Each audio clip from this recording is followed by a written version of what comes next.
Well, we are in the end conversation of our difficult relationships series. How many of you, let me just show of hands, how many of you have ever had a difficult relationship? Yeah, I mean, let's just be honest. Some of you are sitting next to the person with whom you've had a difficult relationship, right? Let's be honest.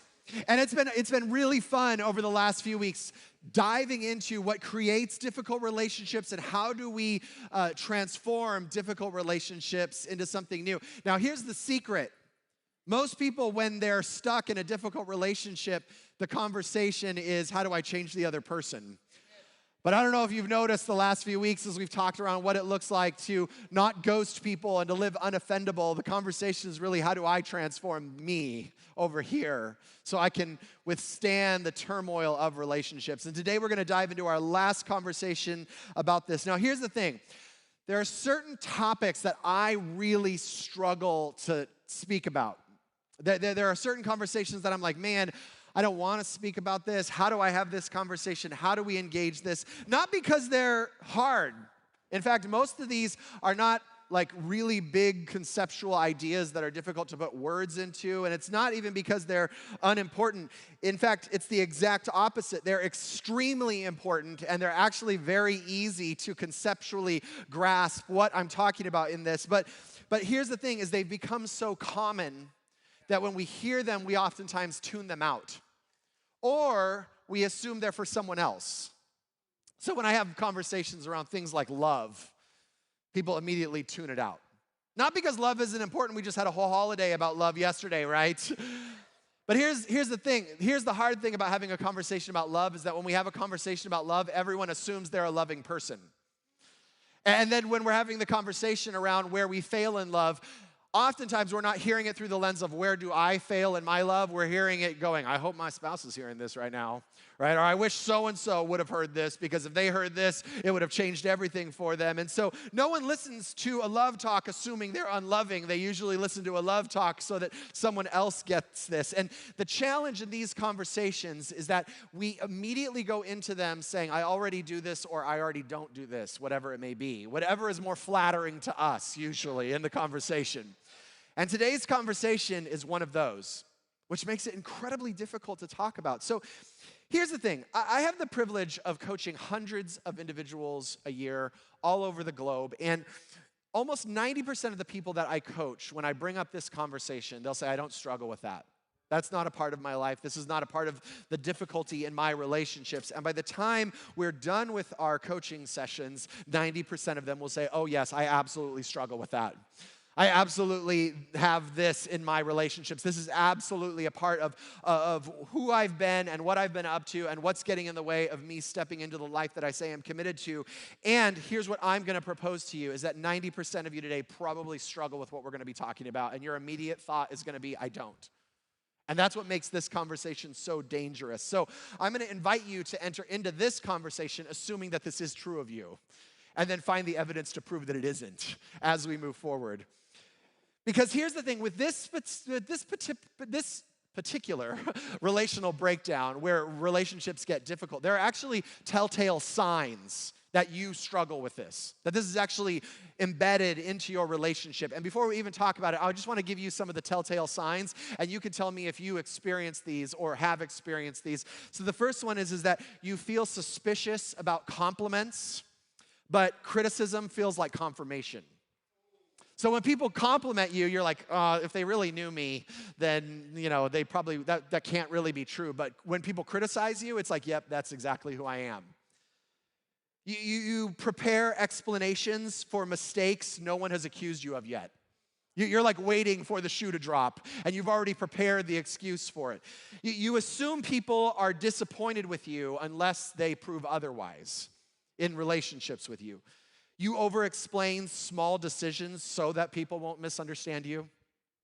When someone gets close emotionally, you instinctively pull back, or when people hit certain subjects, you immediately change the topic. Because you're like, I don't want to go there. You're harder on yourself than anyone has ever been on you. You apologize quickly, even when you're not sure what you did wrong. That I'm sorry, or I'm sorry, please forgive me, just becomes an immediate reaction to you. When you enter a room, you mentally rank yourself with everyone else in the room. where you're better, who's worse, who's above you. You remember negative comments from years ago perfectly with clarity, but forget encouragement almost instantly.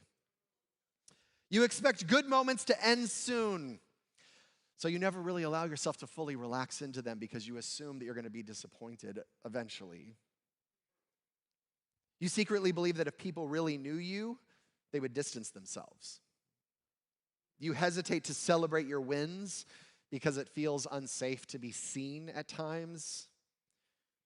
You prepare emotionally for conflict, even when it's not even there. You're just like ready for it. Even when there's really no signs that conflict is actually happening. You struggle to ask for help, but are the first one to help others when they need help in life. You feel responsible for keeping the peace, even at your own expense. You carry a quiet sense that you have something to prove, but you're not sure what and to who in life. You would define yourself as shy. You feel like you're not enough, but you've never actually really defined what enough means or how you actually get there. Now, if any one of these is true for you at all in life, you probably struggle with our conversation today. How many of you just right off the bat immediately go, yep, that's probably me in the conversation? Some of these, at some level, show up in my life at some place. Now, here's the thing. Most of these don't feel really dramatic. They don't feel dangerous in life. In fact, most people would look at these and just say, oh, those are just normal insecurities. Those are just normal stresses. Or in our culture, we would just say, that's just my personality. That's just who I am. That's just a part of my makeup. Now, here's the thing. What if these were not personality traits, but what if these were protective mechanisms that we've put into place in our life, in our relationships, which means they come from a very specific place. They're all ways to avoid being hurt. And the only reason why I need to invent ways to be hurt is that I'm still holding on to hurt from the past that's informing me that I might be hurt now, which means that these are all telltale signs of bitterness, of resentment, of unforgiveness in our lives. Which means the only antidote is forgiveness. Now, how many of you know, show of hands, you should forgive people who have hurt you? Raise your hand. Raise your hand. All right, good talk. See you next Sunday. See, here's the problem. You already know what you should do, right? And so it would be easy if it was just like, great, let's forgive and move on. But it's much more complicated than we find ourselves there. Because here's the thing. I'm always surprised when certain things surprise me that shouldn't actually be surprising. You know? Like, it's so strange that we're surprised when a new political party comes into power and they don't, like, change everything. Like humanity, the problem of humanity hasn't been solved, right? We're surprised by that. We're actually shocked when a new administration comes in and we're like, wow, they're actually making a mess of things. Why is that surprising? That has been the case for every single administration through all of history. We are shocked when we are sick the next day after eating a whole pizza on a Friday night. Not that that ever happens in my life, but you know. We're shocked when we get to the end of the month and our bank account is drained after we have DoorDashed coffee every single day. I mean, it's shocking, right? And how many of us are still shocked when people let us down? When people hurt us or they betray us or they inflict pain in a relationship in some way, shape, or form. And here's the thing. When someone betrays us or hurts us, our immediate response in our culture is to say, oh, well, they're toxic. That's a toxic relationship. But here's the thing. It continues to surprise us because we forget that this is actually just part of being in relationship with other human beings. It surprises us because here's what oftentimes happens is we find ourselves saying, oh, I finally found the person that's safe. I finally found my safe person. And then guess what? That safe person eventually reveals their true nature, another human being. And we're shocked, once again, that we are hurt by another human being. We generally struggle to see what it naturally means to be human in relationship. Now, here's the thing. Here's the thing that's crazy. When we hurt other people, we are clear on our reasoning, right? When we betray someone, when we let someone down, we have all the excuses, right? Well, I was busy and my life was this and this was what's going on for me. But when other people betray us and hurt us, they're just monsters, right? they're toxic, they're abusive, they're dangerous. Because we oftentimes fail to see how other people have betrayed us. We're less clear about how we betray other people in life. But here's the thing, love, which we are called to, by the way, which our souls need to breathe. It's what the scriptures say is one of the highest orders for us as human beings. If we are to step into love, love actually requires a level of vulnerability, and vulnerability inherently requires risk, and risk inherently comes with pain. And so there's no actual way to be in love and to live by love and have that rule us and to not experience pain at some level. And this is true of all relationships, not just toxic relationships. If you are in relationship with another human being, the moment you've stepped into relationship with them, you have handed them permission to hurt you in some way, shape, or form. Because here's the thing, the moment you step into relationship, they've handed you their card to be hurt by you as well, haven't they?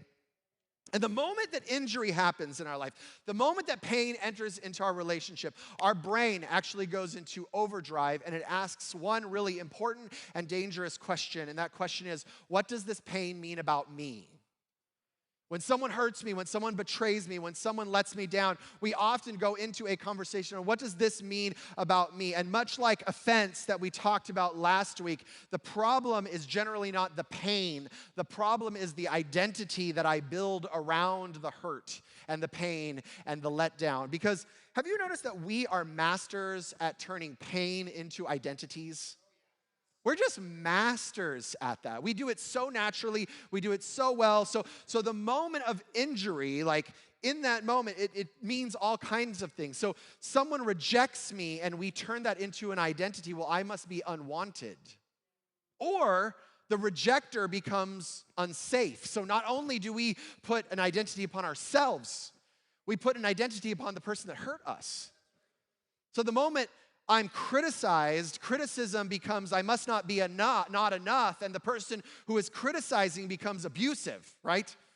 The moment I'm betrayed becomes now I can't trust people, and the person who betrays me becomes toxic, or someone goes silent in the relationship, and it means I must not matter, and it means that the other person is gaslighting me in some way, shape, or form. Do you see how we instantly turn pain into identities? Rather than just noticing I've been hurt in the moment. And then we pull back from relationship. And here's why bitterness or resentment or unforgiveness is so hard to identify at times, because it doesn't usually look like anger. Bitterness usually looks like distance. And how many of us have become masters at using all kinds of techniques and strategies to distance people from seeing who we really are and what's actually taking place in us and around us? Even as something as simple as when someone says how you're doing and we respond fine when we're not, is a way to distance people from experiencing what's actually taking place inside of us. And so I want to go to this passage of scripture that Jesus speaks into existence. Jesus was this master storyteller, and his stories always had really profound meaning to them. They were known as parables, and there's this parable that Jesus tells to Peter in Matthew chapter 18, starting in verse 21. It says, "Then Peter came to Jesus and asked, 'Lord, how many times shall I forgive my brother or sister who sins against me? Up to 7 times?'" Now, I love Peter because Peter thinks he's being really holy right now. He's like, "Jesus, I would forgive someone 7 times. And this is how Jesus responds, "I tell you, not 7 times, but 77 times. I imagine Peter was like, oops, in that moment, right? "Therefore, the kingdom of heaven is like a king who wanted to settle accounts with his servants. As he began the settlement, a man who owed him 10,000 bags of gold was brought to him." Now, 10,000 bags of gold is a lot of money. We don't usually work in bags of gold in our culture, except Scrooge McDuck and DuckTales or something like that. But 10,000 was like one of the highest numbers that you could get to in Greek culture. And so this would be the cultural equivalent of saying he owed a gazillion dollars. He owed a gazillion dollars in this moment. And so it continues. "Since he was not able to pay, the master ordered that he and his wife and his children and all that he had be sold to repay the debt. At this, the servant fell on his knees before him. 'Be patient with me,' he begged, 'and I will pay back everything.' The servant's master took pity on him, canceled the debt, and let him go.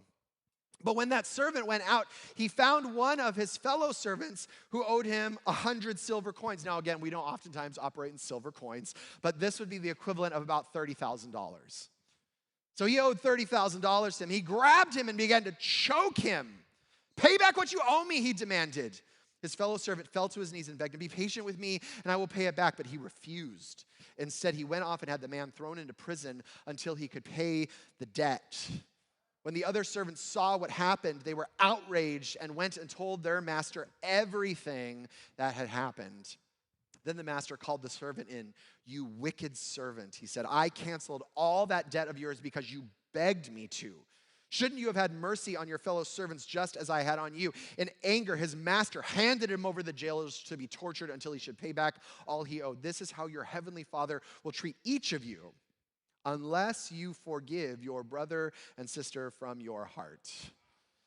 Pretty intense conversation that Jesus is having right now. See, what on earth would cause this guy to choke out another dude for $30K, right?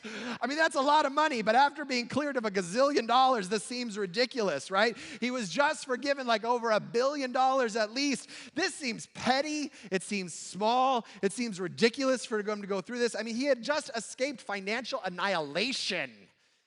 And here he walks outside and he immediately assaults someone over this tiny amount that he is owed compared to what he is owed. What would cause a free man like this to act like a prisoner? See, it's probably the same thing that keeps us from forgiving those in our lives who have hurt us. Because here's the thing, while this man was set free, he was still enslaved internally.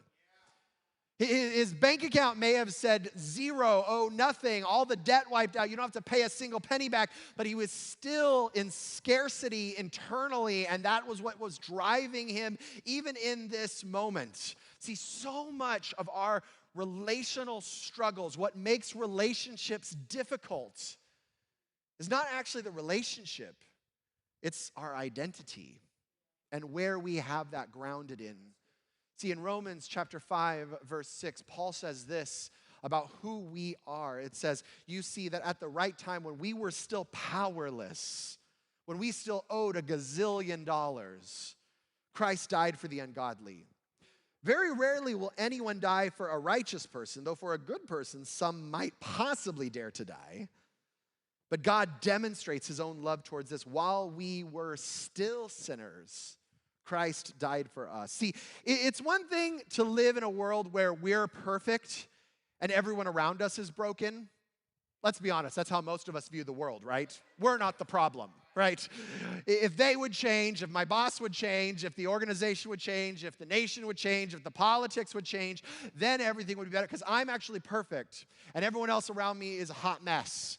And we oftentimes live like that, but it's not. If that was the case, it would make sense to hold on to resentment. It would make sense to say, like, I got my act together. You need to get your act together. I'm going to hold on to my resentment because this is how it is. But the fact of the matter is that the scriptures say that while we were still in a mess, while we were still living in our brokenness, while we were still owing $1 gazillion worth of debt to the creator of the universe himself, that Christ went to the cross for us, which Paul says is absolutely ridiculous. He's like, most of you might, maybe, small possibility that you would die for someone who is good, right? I mean, look, I have some really good friends that do really good things in the world, but if someone came to me and said, is it you or them? I'd say, it's them, right? I am not that good of a person. I'd be like, I'll see you on the other side, brother. Hopefully it's fast, right? I mean, you put a criminal in front of me, there's not a snowball chance, right? Like, like that's not happening, right? And this is what Paul says. He says that we were actually in our brokenness, in our mess, in our debt, in our hopelessness, in our darkness. And in that moment, Christ says, yes, I will come, I will die for you, I will be hung on a cross, and I will come back to life so that you could be completely released of your debt. See, the struggle is that we either quickly dismiss that or we ignore it altogether. We minimize it. Like, hey, it's not that big a deal, or it's actually not really that thing that I struggle with the most. I'm not really a quote-unquote bad person. It's not that bad, right?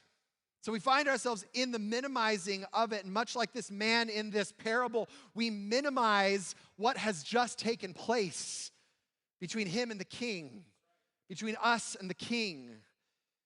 And how many of us find ourselves saying, it's really not that big a deal? I wasn't really owing that much.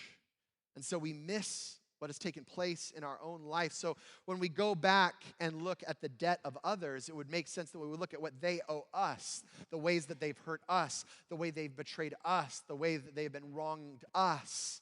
It would make sense that we would look at that and also elevate it, saying, no, but that over there, that's bad. You owe me something.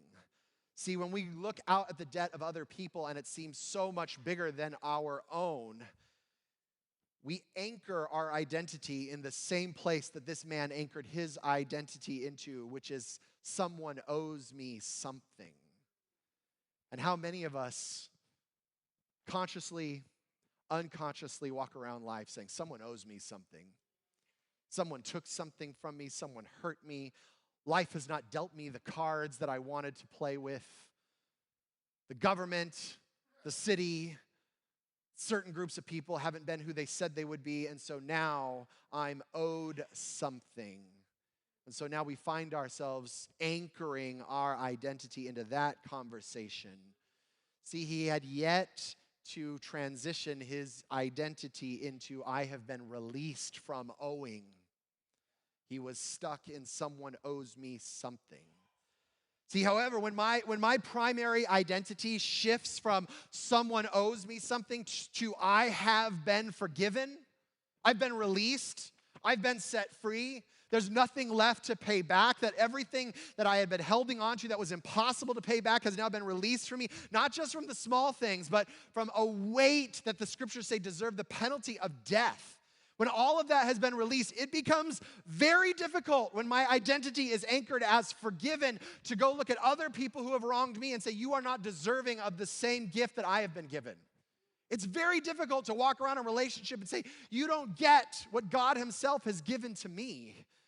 See, the servant who owed $1 gazillion should have felt this weight lifted from him. I mean, let's just be honest. How many of us have mortgages in here and credit card debt, student debt, all kinds of stuff that we have a whole debt section in our budget for things like houses and all that stuff. Could you imagine waking up tomorrow and just, it's all gone, zeroed out, don't owe anything?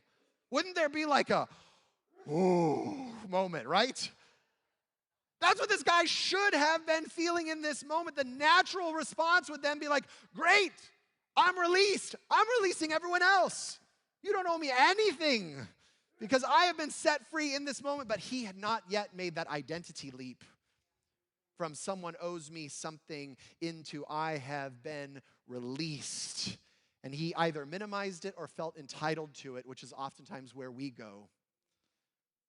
I'm entitled to have someone forgive me. God should forgive me because that's what he should do, because that's what a good God does. Or it's not that big a deal. And so then when we go and look out at what others have done to us, it's impossible to actually see reality clearly right in front of us. See, clearly this man was still living in scarcity and lack because he didn't understand that he was a forgiven person.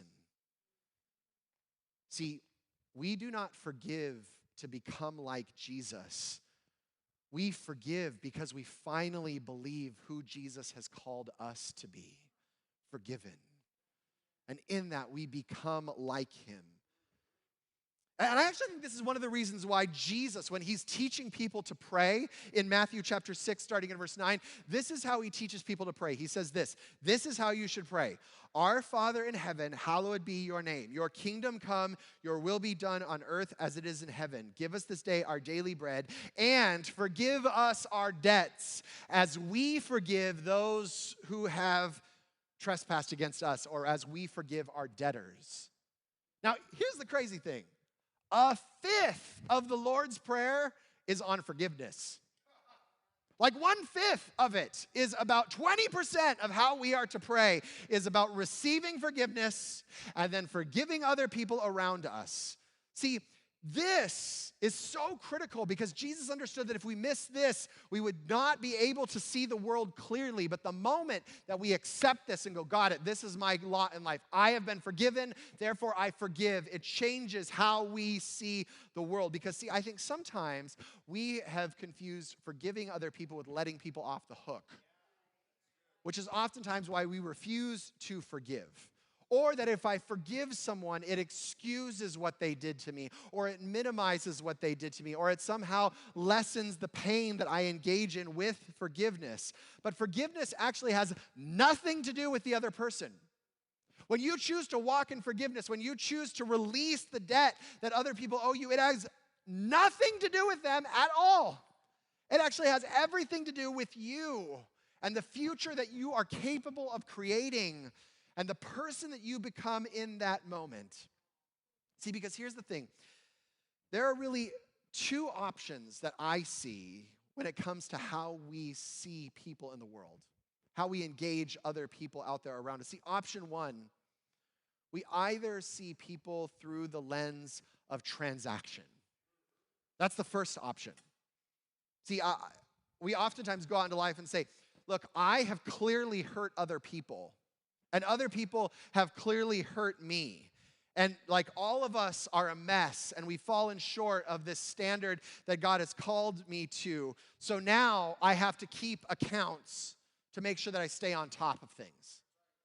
So now we find ourselves looking out saying, well, how much did I hurt them? That wasn't as bad as what they did to me. Or what I did was way worse.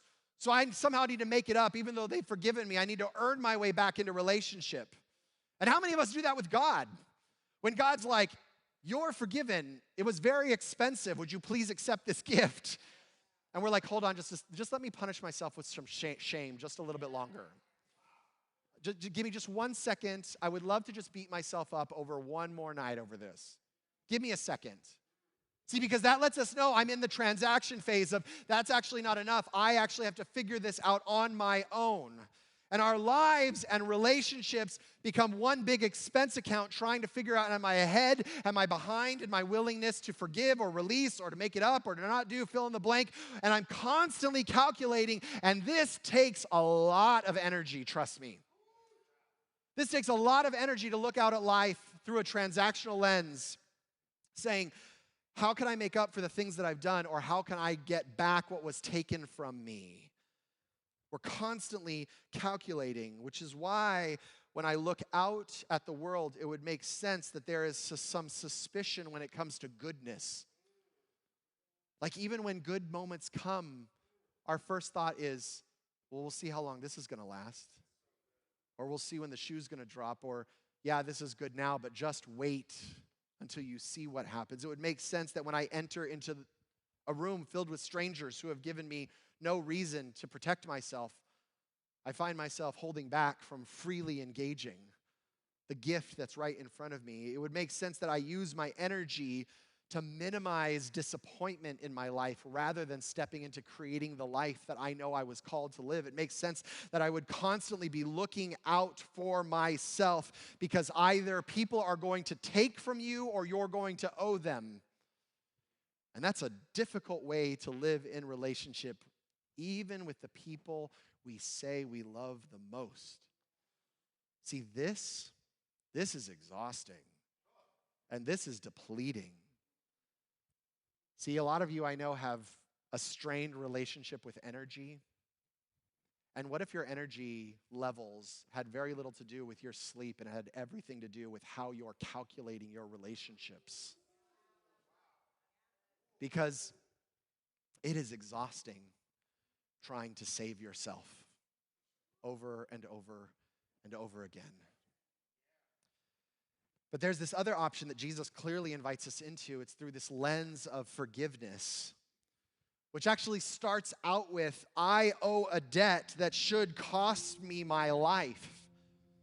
Now, there's this new modern deconstructionist movement that's like, let's not look at that because that's bad. And that would produce shame. And that would produce like an overwhelming guilt. And it probably would if that's where it ended. If I just owed a debt that would cost me my life. But the flip side of that is that God in his grace sent his son to die on a cross for us and came back to life so that we would be released from that debt. So I no longer live in shame. I no longer live in guilt. There's no energy needed to beat myself up for the things that I did or didn't do in the past, or to collect from what other people did or didn't do to me. Now I live free from a gazillion-dollar debt. That's the beautiful new identity that Jesus invites us into. And yes, people will wrong me as I have been wronged, but because my primary identity is forgiven and released and set free, I do not have to spend my energy keeping an account of wrongs. All that energy that's trying to figure out how much am I owed and how much do I owe them and are we good and how do I make this up, now all that energy gets freed up to love other people in the way that we were designed to be loved. See, it doesn't actually even occur to me as necessary to collect on debts, to rewrite wrongs, to make people pay. It doesn't even occur to me because my focus is I have been freed from a lifetime of overwhelming brokenness that I am now set free from because I have a God who didn't only save me from my past, but will continue to save me over and over and over again. Every person that hurts me, he will come and save. Every person that betrays me, he will come and make it up. Every person that steps into my life that wants to do wrong to me, he will come and he will save me from that over and over and over again. See, in our evangelical mindset, we have this idea that there's this moment of salvation that we step into somewhere in life and then we just coast through it. But we have a God who is like, I would love to save you over and over and over again from every single other relationship in the same way that I will save the people in your life who you hurt over and over and over again. So you don't have to use all that energy trying to figure it out. I'll got it for you. So now I can live free.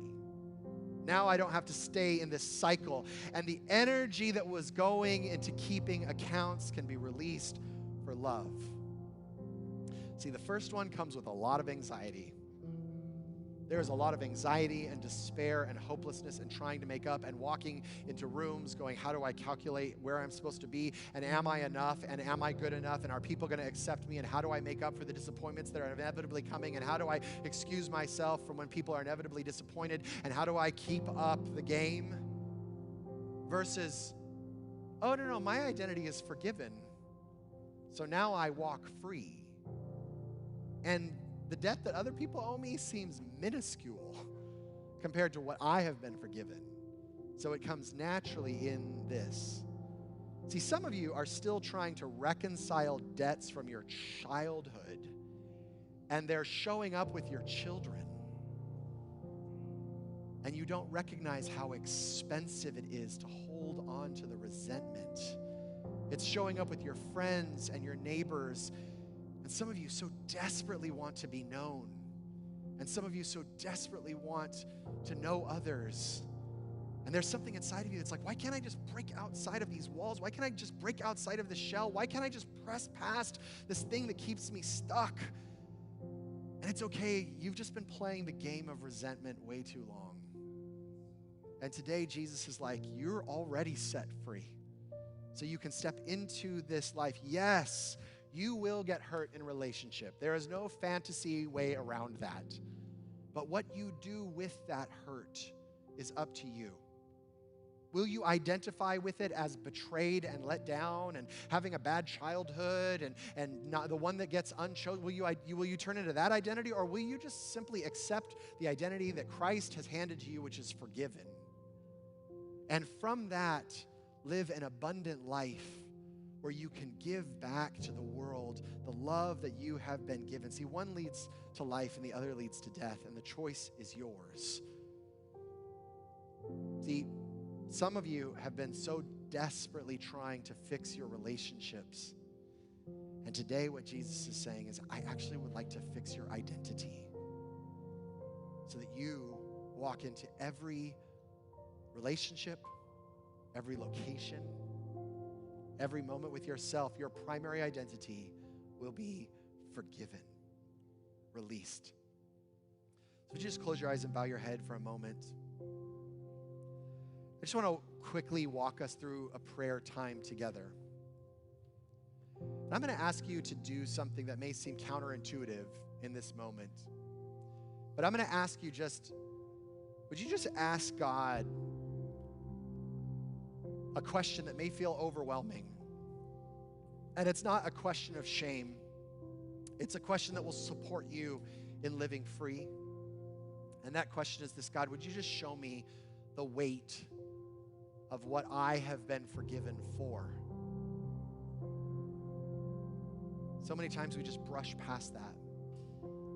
All of the spaces of dysfunction, all of the spaces that we tell ourselves, if anyone knew this, I would be immediately outcast. All of the crippling thoughts, all of the insecurities, all of the doubt and the hopelessness, all of the wrongdoings, all of the moments where we have fallen short of love. Would you just allow God to reveal the weight of that, not of shame, but in that you would be able to stand before him with gratitude, saying, thank you that I walk free today because you chose forgiveness. And if you're here this morning and you've not yet received that forgiveness, you're like, man, I still walk around with shame and guilt from my past. Jesus would love to just enter into relationship with you and relieve you from all of that this morning. So if that's you this morning and you're here and you're like, man, I have not yet stepped into a relationship with Jesus, or I haven't stepped into a relationship with him in a long time, and you want to today, you're like, man, I'm ready to be free. Would you just raise your hand? Today, Jesus wants to connect with you. Yeah, who else? Awesome. I just want you to pray this prayer. It's really simple. I just want you to pray, Jesus, I give you my life. Just hand it over to him. All the debt, all the weight, all the things you've been owed, just, Jesus, I give you my life. If you're online and this is true for you, you can just say that prayer. Now, in this moment right now, in this spirit of forgiveness and being forgiven, I just want you to identify right now people in your life who you need to forgive. Forgiveness is not a one and done thing. Maybe you said, I forgave them 3 years ago, but you notice that when their name comes up, you still have anger or resentment. There's still energy connected to them. Maybe there's people currently in your life where you're like, man, I have anger or frustration when their name comes up. There's just a lot of chaotic energy around it. Or maybe some of you, like I said, it's not anger. Maybe you've just decided I'm going to distance myself from them, not because they're toxic, but just because I'm not interested in forgiving. Would you just allow those names and those faces to come up? Maybe it's someone recently. This could be from your childhood that you're like, man, it's still there, and I'm still trying to make up for things that they did or didn't do. I'm still trying to figure out why they did what they did, and I'm still protecting my heart from getting hurt again.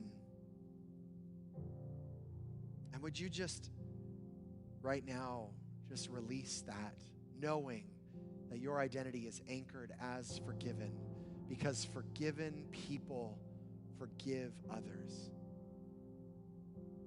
So Jesus, I pray right now that as we release all the bitterness and the resentment, as we step into forgiveness as you have forgiven us, Jesus, would our identities be firmly grounded as forgiven?